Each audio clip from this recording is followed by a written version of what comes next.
성을 중요시하는 남자들의 특성상 외도도 결국 새로운 성적 반응에 중독되는 것 같은데, 상간녀들도 보통은 평범한 아내였잖아요. 근데 상간녀가 되면 저절로 성에 적극적으로 변하나요? 라고 이렇게 했습니다. 자, 이 사람들은 오해를 참 많이 합니다. 외도가 성 문제 때문이다라고 오해를 많이 합니다. 외도와 성은 불가분의 관계인 거 지난 포럼 시간에, 제가 성포럼 시간에 이야기를 해드렸었는데 곧 유튜브로 공개가 될 겁니다.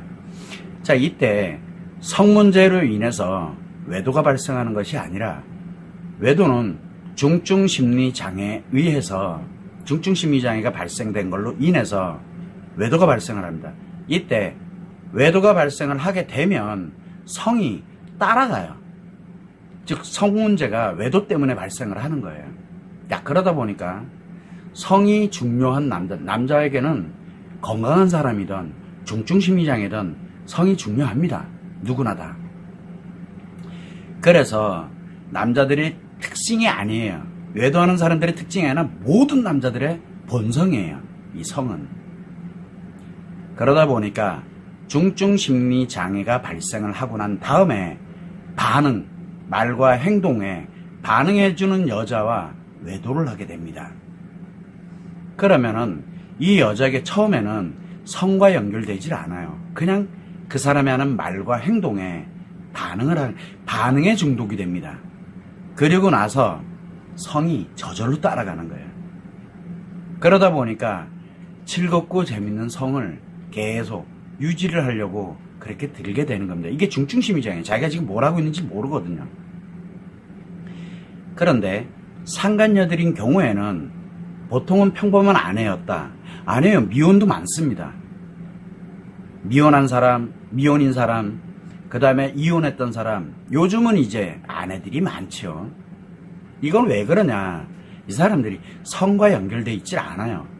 중증심리장애, 즉 관심받는 거에, 남자의 말 한마디, 남자의 행동, 자기에게 관심 주는 거, 여기에 중독이 돼버리는 겁니다. 그래서 중증심리장애가 발생을 하게 돼서 외도를 하게 되는데, 외도 상대 남자에게 이제 걸려든 거예요.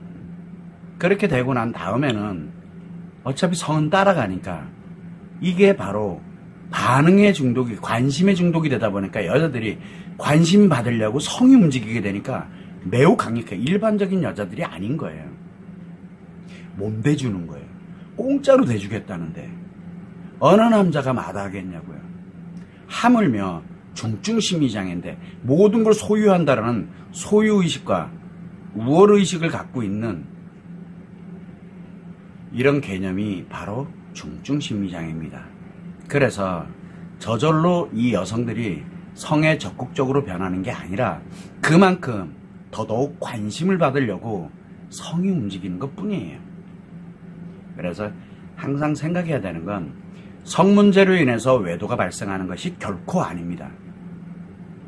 중증심리장애가 발생을 해서 외도가 발생을 하고, 즉 반응에 중독되고 관심에 중독이 되고, 그렇게 외도가 시작되고 나면 성이 따라갑니다. 이때 성이 따라갈 때 이게 즉시 따라갈지 아니면 이게 천천히 따라갈지, 근데 마치 연애하는 것처럼 느껴져요. 그거는 일반적인 연애가 아닙니다. 중증심리장애자들끼리 하는 연애라고 보시면 돼요. 한마디로 해서 관심 중독, 그리고 반응 중독에 빠져 있는 사람들이 연애를 하는 겁니다. 중독자들이 하는 거예요. 건강하게 행복하게 연애하는 사람들과는 차원 자체가 다릅니다. 이런 점을 여러분들이 꼭 유념을 하시고, 아, 외도는 성 문제 때문에 발생하는 것이 결코 아니구나. 또 외도는 부부 문제로 인해서, 부부 갈등으로 인해서, 경제적인 문제로 인해서, 정서적 문제로 인해서 발생하는 것이 결코 아닙니다. 이 문제는 외도가 발생되고 난 다음에 만들어지는 것들이에요. 원래는 그런 문제들을 하나씩 해결하면서 일상생활을 해온 사람들입니다. 물론 해결이 안 된 채 어려움을 겪는 경우도 있어요. 그렇다고 외도, 즉 다른 남자에게, 다른 여자에게 반응과 관심에 빠져가지고 그 문제가 마치 해결된 것처럼 느껴지는 것 자체가 문제 있다는 겁니다. 그래서 여러분들은 외도는 중증심리 장애가 원인이지 결코 문제가 원인이 아니라는 사실, 특히 성문제가 원인은 결코 아닙니다. 이 점을 꼭 유념하시면 좋을 것 같습니다.